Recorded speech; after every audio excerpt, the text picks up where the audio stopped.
ปอตูแรกไว้เฮ็ดประตูทางนั้นนี่ออกเป็นใจไหม เป็นใจเนาะมันสิยัดได้จักโตนี่พี่น้องเอ้ย ขึ้นไปเบิ่ง ฮอดอยู่บ่30นี่ ยอมลงก็ได้แล้ว ยอมบ่คำ30นี่ยอมบ่อย่าเด้จะซื้อให้ พวกนึง ซื้อให้4 5โตก็พอแล้วซะไปเนาะตะกี้ว่าสิซื้อให้30 40พุ่นเลยพี่น้องเอ้ย โอ้ยยอมหลายแท้ ฮะโยโอ หลายแล้วนะ เออพอตัวประมาณ10กว่าตัวนี่ได้อยู่เนาะเช้าเนาะ ได้ทราบตัวก็ได้ เช้าตัวปอคักกะดีนี่พี่น้องเอ้ย น้ำกดลงมุกว่า มัน คือมันห่าว มันห่าวเนาะมันห่าวมักดิกดน้ำใส่จุ่มเจ้าลงเนาะ เป็นไรไปหาซิป เก็ด50บ่ 150 150ติ ร้อย โอ้100นึงก็70ตัวบ่ฮอดแล้วบ่ บวนเห็ดงานร้อยเขา อ่า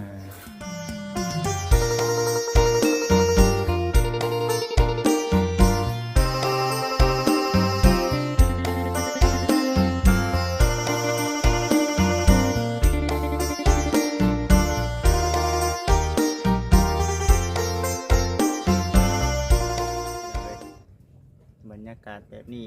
เขาท่าเนาะแดดคักปันยังพี่น้องเอ้ยเนาะเกี่ยวข้าวเกี่ยวน้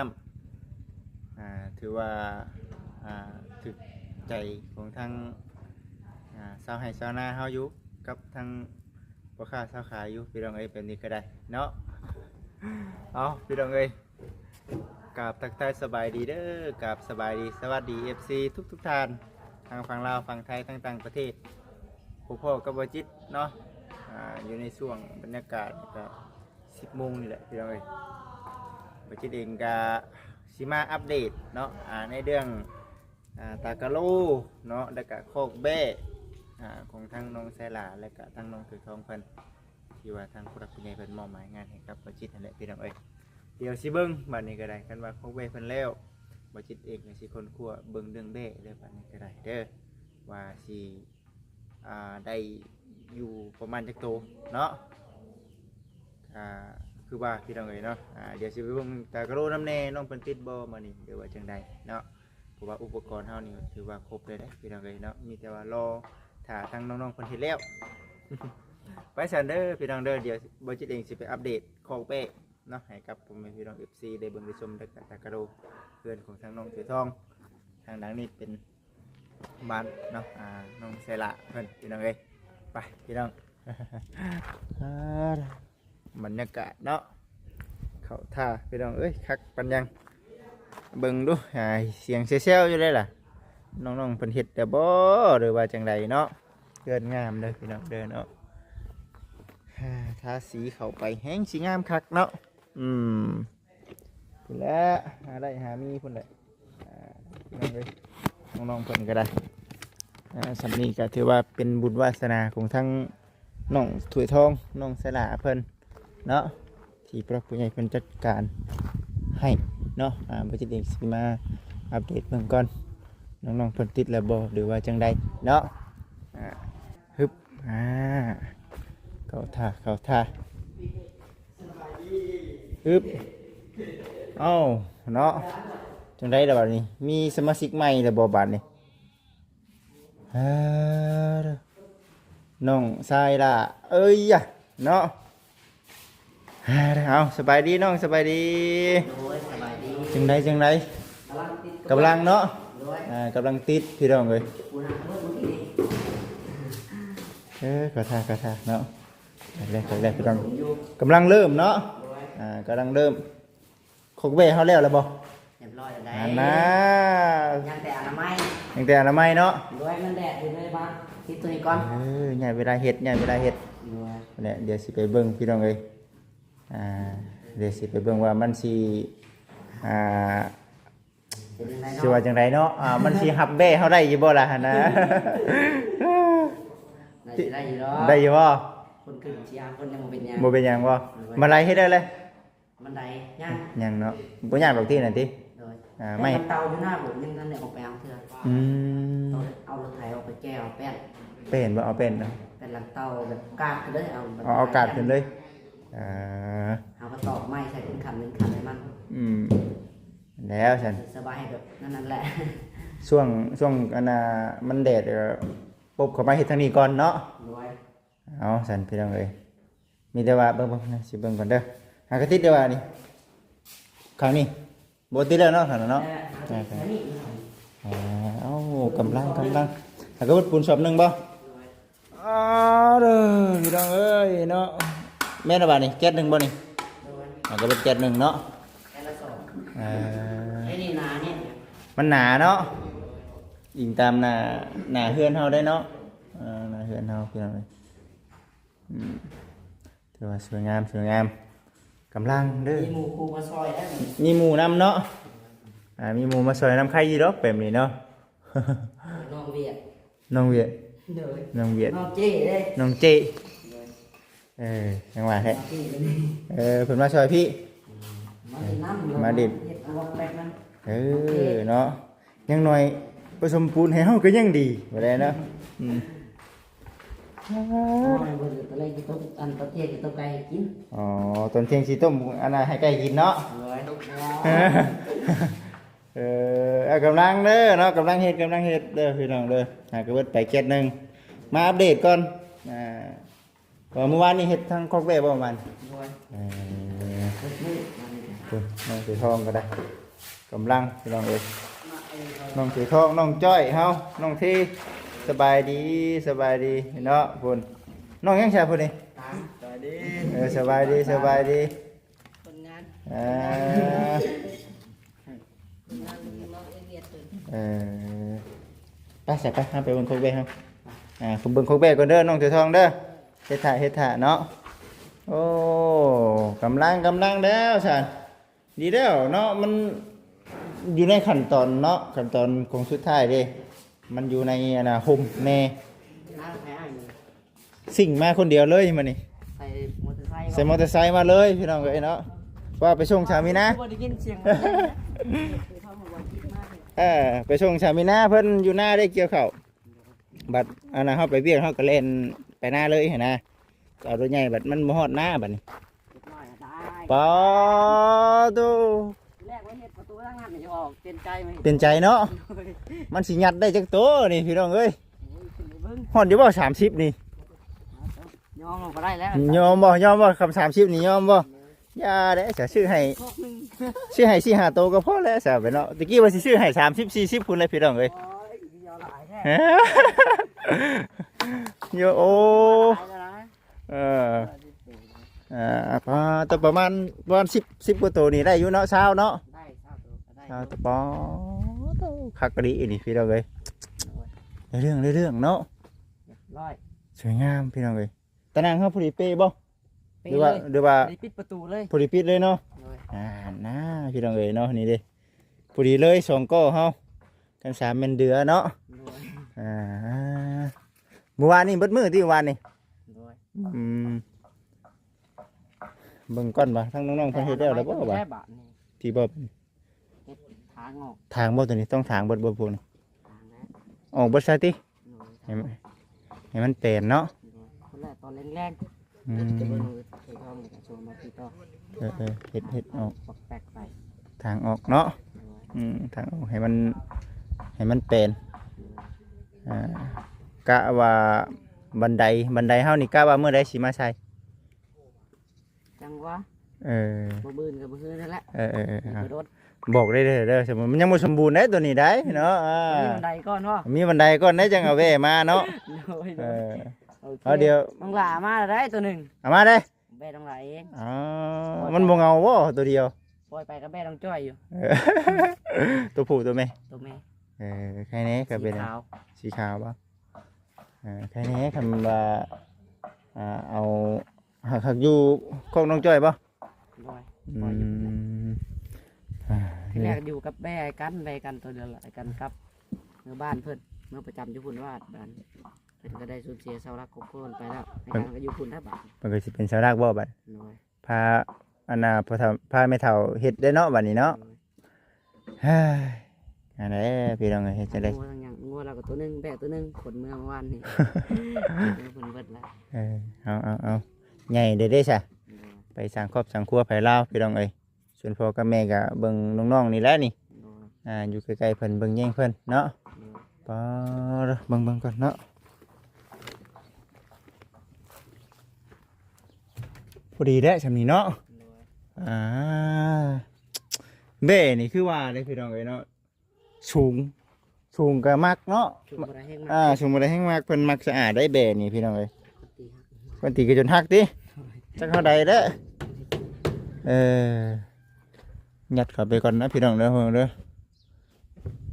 โอ้ได้อยู่10โตเนาะ14 สิบ่มักขันห้องบ่ขัน บ่ขันก็ได้บ่ขันมันแห้งอัดแล้วน่ะ ขันยามันหอมมันอะไร แม่นบ่ขันคือโตตรงจ้อยสิเป็นขันหอม เพิ่นขันบ่น่ะ บ่ขัน เอาปล่อยลงโลดโอ้ยเบ้คกเดียวกันอยู่เนาะโอ้คักเด้อพี่น้องเด้อเนาะยังทำบ่คักเลย ขนมตะนางเรียบร้อย ตะนางก็เรียบร้อยเลยเนาะบ่เต้นแล้ววะเนาะ โอ้ยบ่มีตอก ยันว่าเต้นเนาะบ่แฮงได้ติคำเต้นนี่เนาะ หนู โอ้ไปไปคือมันแดด บ่ มันแดด เนาะ มันฮ้อนเลยโอ้ยหูสิใครเราบักงามๆเนาะเฮ็ดจังได๋นี่ก้นได้นี่เนาะ จัง ยายปลูกอันนี้นะ ยายโอ้คักกะดีนี่เนาะเสาอันนี้ก็ได้เฮ็ดมื้อวานนี่เลยบ่ วันนี้บ่ได้ทั้ง โอ้ ทั้งรักทั้งหนึ่งตะนาง คัก เพราะว่านี่ก็ลงตักบาตรยาน้ำลงมาถึงสายแน่ มื้อวานนี่บ่อย่างนี้ก็เดี๋ยวสิลองคนครัวเบิ่งเด้อบัดนี้เด้อเนาะคนครัวเบิ่งว่าเป็นจังไดทั้งอ้ายก่อนหั่นนะก็ว่ามันทางนั้นมีบ่พอก็สิลองให้ทับน้องศึกษาเบิ่งเรื่องแบ่เนาะ ลองคนครัวเบิ่งแบ่นำแน่มันสิซำใดหั่นนะแต่ก็ฮู้แล้วปริมาณแบ่น่ะเด้อก็สิอยู่ในประมาณคำว่าไร่เนาะคำว่าได้ก็สิพยายามให้มันฮอด14เนาะ โดยสำหรับได้ดอกน้องหลาน เยอะเนาะ ตามทางงานทางแม่เพิ่น แม่น ทางแม่เป็นสำหรับการสาธุไอ้ แม่ น้องหลานก็บ่ติบ่น้อยบ่หลายน้อยหลายก็เลี้ยงได้เบิดสำหรับก็ได้เบิด ขนาดตัวเดียวก็ยังเลี้ยงเนาะ โดยตัวเดียวยังเคยเลี้ยงมาแล้ว โอ้เลี้ยงแบ่ฮอด10กว่าโตนี่จะว่าใช้เวลาประมาณจักปีจะว่าเนาะ โดย หลายปีเด้อจะได้เพราะว่าทุนนะเด้ทุนเฮาหน่อยเด้ โดย เอาซื้อมาลำโตเพื่อสิเลี้ยงให้มันแพร่ไปหั่นนะนี่ผู้ใหญ่เพิ่นเฮ็ดปุ๊บประเดี๋ยวเลยบ่เกิน 2-3 ปีดอกเนาะมันก็แพร่เขาโอ้ยเลี้ยงเป็นพรามเลยแถวนี้แม่นเบิดแถวนี้คิดไว้ดอกเนาะ คิดไว้นั่นบ่แบน้องอันน่ะจอย โดยแป้งน่ะตัวที่ขาวดอกก็พอดีแบบห้ามๆแน่ โตห้ามๆบ่ โดย อืม ได้หักกำลังสิใหญ่ กำลังสิใหญ่เนาะเป็นแม่ชื่อน้ำเนาะเป็นแม่ชื่อน้ำพี่น้องเอ้ยแล้วเด้อแม่เด้อแล้วเนาะถ่ายคลิปอยู่แล้วว่ะ ก็ทาอยู่ว่ามีทายแต่ก็ยังบ่ได้แล้วครับปานใดเลยก่อนตัวนี้พากันนั่งเฮ็ดใหม่ อัปเดตไป วัน จนมืดวะ 6 โมง 6 โมงดิป้าดมันฮ้อนในกลางเว้นน่ะเนาะ โดยตอนเวทนะฮอด เข้าเป็นจังได๋เข้าใจบ่ได้เกี่ยวยังทันได้เกี่ยว ยังบ่ กำลังสิสุกอยู่ กำลังสิสุกว่าถึกช่วงญาติเฮ็ดก็จักอันใดเวียกอันนี้แน่ได้เนาะ โดยตัวเขียวน้ำตัวลักสิงเดือนก็มีอยู่ ไปเนาะกำลังพี่น้องเอ้ยอันนี้ก็คือว่าได้เกี่ยวแล้วล่ะเนาะหาทางหน้าเพิ่นก็ได้เกี่ยวกับเบิดแล้วล่ะเขาทงหนึงเนาะทงหนึงมันเบิดเขาแก่แล้วน้องเพิ่นเฮ็ดอยู่บ่ว่ามื้อนี้หั่นนะเฮ็ดอยู่เนาะได้ปูนได้อันน่ะ 2 มื้อนั้นเฮ็ดงานบ่เต็มที่ปานใดเพราะว่าค่าบุญเด้บุญบ้าน บ่ติเนาะมันเวียกได้สันพี่น้องเฮาค่อยขับเคลื่อนไปใครกลัวอยู่พอเก่าได้เนาะน้องสวยทองเนาะ นี่มาแต่ตอนแรก เฮ็ดแล้วนะ เรียกมาแล้วตอนนั้นไปนู่นเที่ยงไปปะ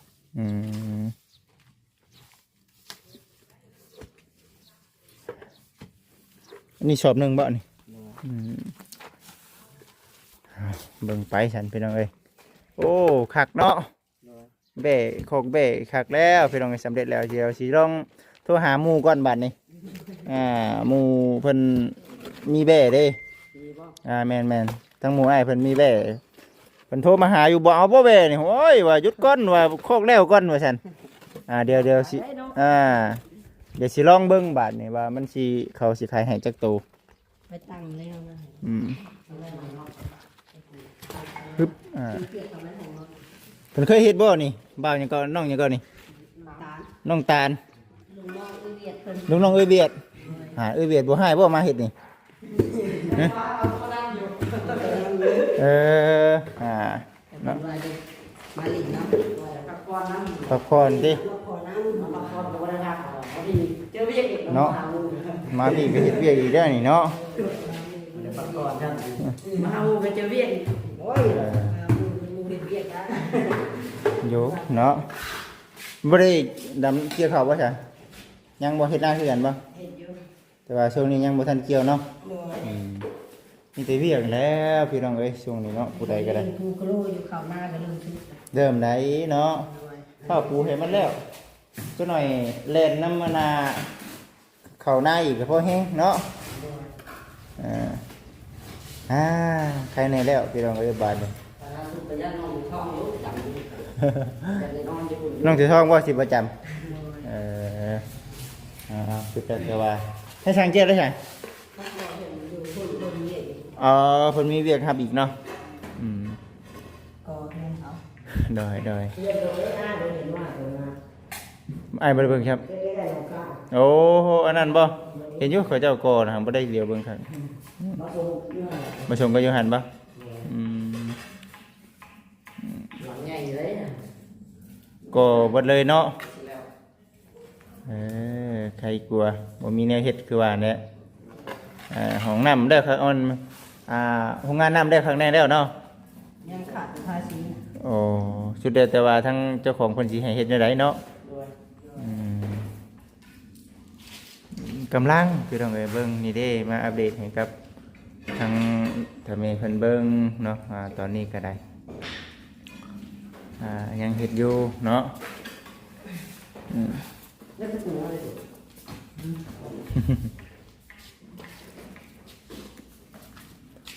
เพิ่งเนาะคันว่ามันเฮาบ่ได้นั่นอยู่ไสก็ถือว่าประมาณ 2-3 มื้อเนาะน้องเนาะแม่นบ่ได้อยู่ว่า 2-3 มื้อเนาะก็มาเนาะก็มาเฮาบ่ได้เฮ็ดหยังเลยเด้ญาติเฮ็ดจังได๋เฮ้ยจับปลาหลายมื้อเอานี่แล้วเฮ็ดได้มันจังนั่นจังได้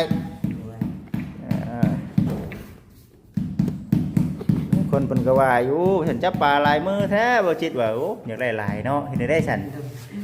ระวังหลุดมือเด้อว่าให้บ่หลุดเลยพี่น้องบ่ให้มันหลุดเด้อ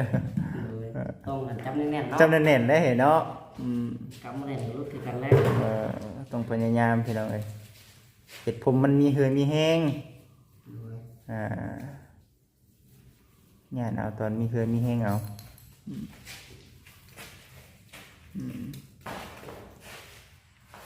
คุณวิธีน้องๆเพิ่นเฮ็ดพี่น้องเอ้ยเนาะ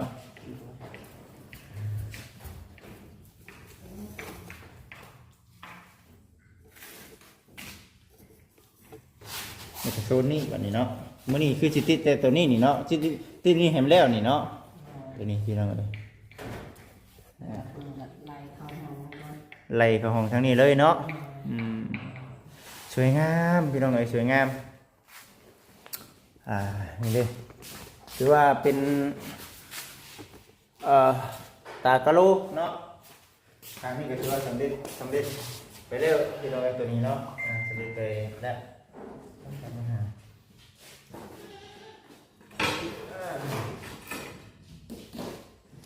เป็นตากะโลบันไดเนาะ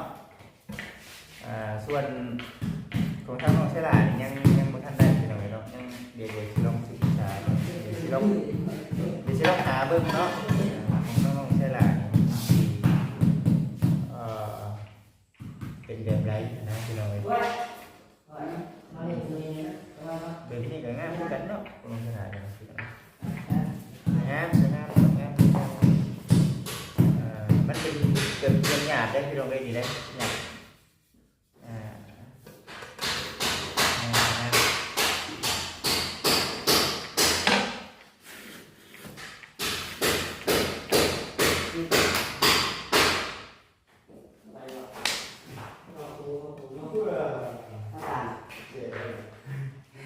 เป็นพื้นแบบนี้เนาะพี่น้อง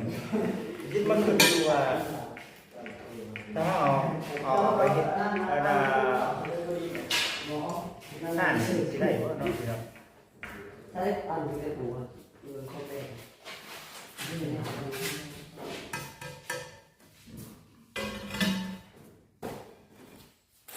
งามหาแก๊สตัวนี้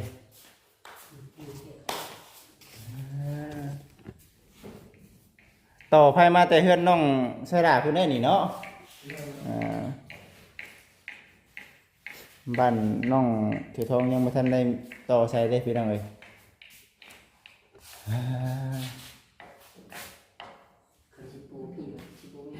ปูพี่บ่ปูบัดทางยางได้นี่เนาะ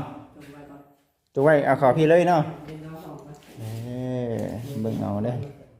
เฮ็ดตันได้อีกมันก็บ่คักได้เนาะเดี๋ยวสิแบบเอาปูนยาก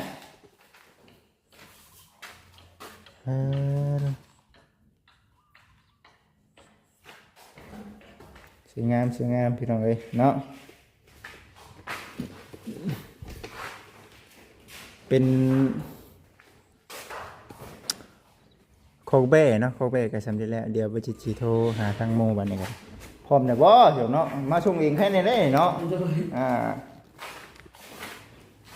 ยันได้ให้ไปเอาดอกบนเขาแล้ว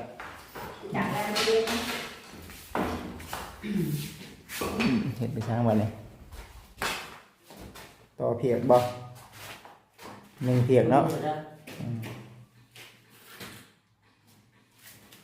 ตรงแล้วบ่สูงกว่าว่าว่าจังได๋สูงทึกหน่อย ไปวางตรงนี้เก่งแล้ว เดี๋ยวให้มันเช็คหน่อย ตรงบ่นำไปใส่จะลงใต้นึง นิดนึง โอเคไปบ่ได้บ่ได้ใช่ค่ะ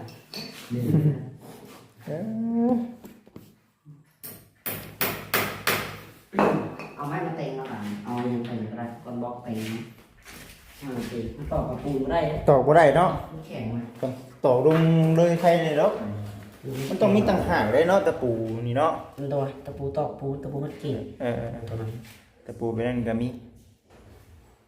มีใส่เพื่อความประหยัด นะเฮ็ดอันใดเฮ็ดได้เฮ็ดเลยไปเลยเนาะเฮ็ดไปเลยอันใดเฮ็ดไรเลย จุ่มกระโหลกก็ได้ด้วยเอากระโหลกเต็มเราได้เต็มไม้จะนั่งใส่ เอาแก๊สในบ่ ยัดมือเลย มึงรู้ให้สิเอาให้อึ๊บแล้วน้องๆปัญหาจัดได้บ่เอากระโหลกก็ได้เอากระโหลกก็ได้เอากระโหลก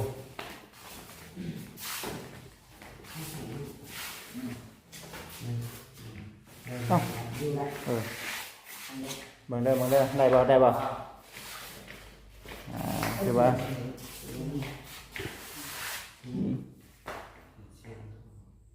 ชูยามันเอาก็ไปเอาตามเชือกว่าเนาะบอกเอาเชือกได้เลยถ้าเราตำก็เรื่องเลยนะติดไปเลย เพราะมันชื่อเนี่ยเนาะเอาเก็บไปฉันพี่น้องเอ้ยเดินไปเนาะ เอาน้ำลดก่อน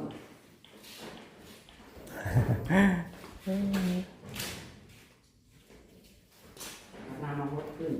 ได้หลายวะอ้าว ยึบคักปัญญังบาดนี้แทกไม้บาทนี่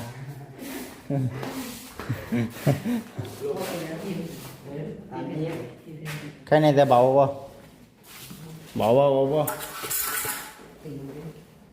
ส่วนมากมันจะดังขนาดเดียว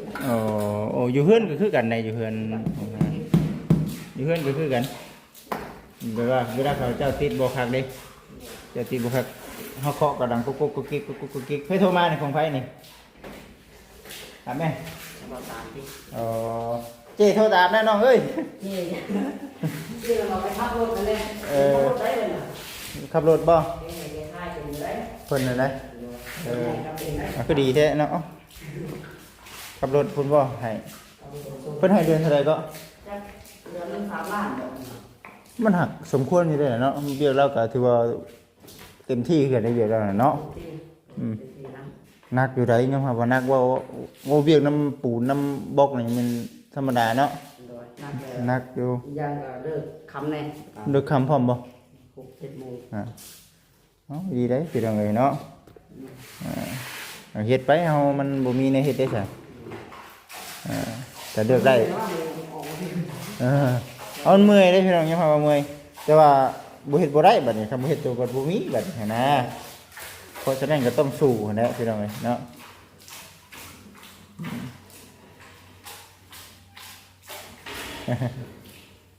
สำเร็จไปพี่น้องเอ้ย เอาเดี๋ยวเรา อยู่ในส่วนนี้เนาะ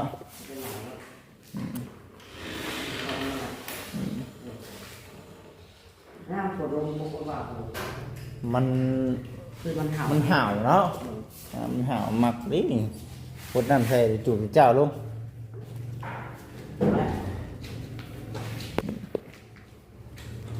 เบิ่งไปเด้อพี่น้องเด้อเนาะเบิ่งไปน้ำกันสิแหละทางน้องๆเพิ่นกำลังช่วยกันอยู่เนาะกำลังช่วยกันอยู่ปูนหากระเบิดไปสอบหนึงเพิ่นว่าหั่นนะถือว่าเฮ็ดไปเพื่อเบิดปูนนี่ก็แล้วแหละในเรื่องบันไดเฮาแน่พี่น้องเอ้ยเนาะต้องเบิ่งสวยงามบ่จิตว่าบ่มีผู้ดีแลได้เนาะแถวนี้เนาะโอ้คักเด้พี่น้องเอ้ยเนาะว่าอะไรก็ออกตั้งแล้วเขาไม่น้อยยังกันนะที่ทำไมเพราะว่าอันนี้มันก็ไม่ใช่ลุงตาลุงมูลใครถอดใส่มาติดตัวเฮาติดได้เห็นแล้วตัวติดได้แล้ว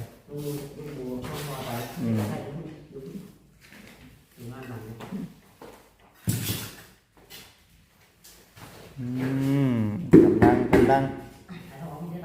ติดไปฮอดพุ่นแล้วพี่น้องเอ้ยเนาะยังส่งห้องบาดบ่เกินมื้อนี้ดอกบ่เกินมื้อนี้มื้ออื่นเนาะห้องนี้น่ะเพิ่นว่าน้องเพิ่นบ่ได้ไปไสเนาะก็เฮ็ดไปหั่นแหละเนาะก็เฮ็ดไป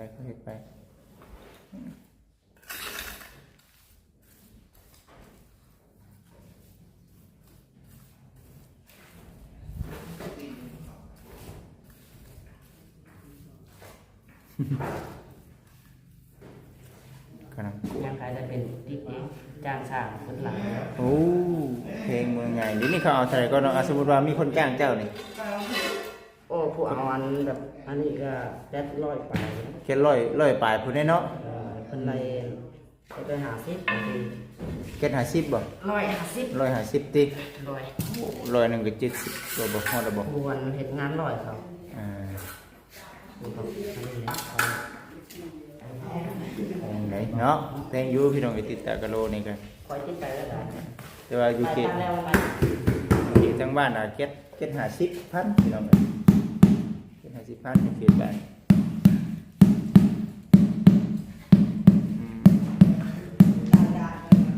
ไปพี่น้องยังบ้านเนาะบ้านน้องใช่ล่ะตัวเรื่องตากะโลนี่แหละพี่น้องเอ้ยเนาะ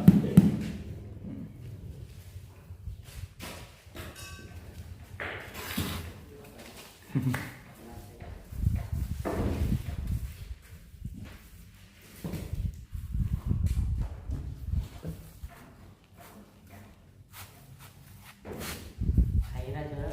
บนหนาไปบ้านได้ไหม ตัวนี้ใครเนี่ยเนาะ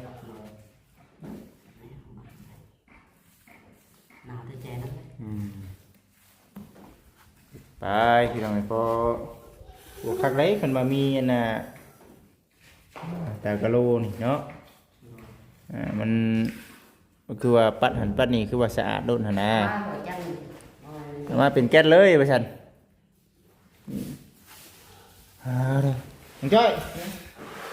แบ่ออกกี่ตัวแล้ว แม่นะ แม่ โอ้11ตัวเลย 11ตัวแล้วบ่บัดนี้คักแล้วบัดนี้เนาะ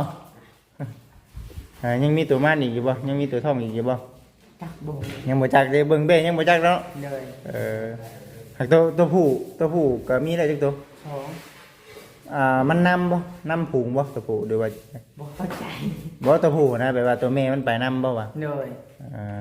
ว่าแล้วก็เป็นหัวหน้าด้วยนะเนาะ เลย มันบ่ได้ตีกันล่ะว่า ไปเบิ่งไปพี่น้องเอ้ยพุ่นแหละทั้งบ่จิตเองก็สิโทรถามไทยเบิ่งหมู่เบิ่งบัดนี้ก็ได้พร้อมแล้วบ่ก็สิเอามาให้กับทั้งน้องเสดาเพิ่นเรื่องบันไดนี่ก็คือว่าแหละเอามาแล้วก็น้องเพิ่นเฮ็ดได้ใดก็ได้ดอกนะเนาะไม่ยากดอก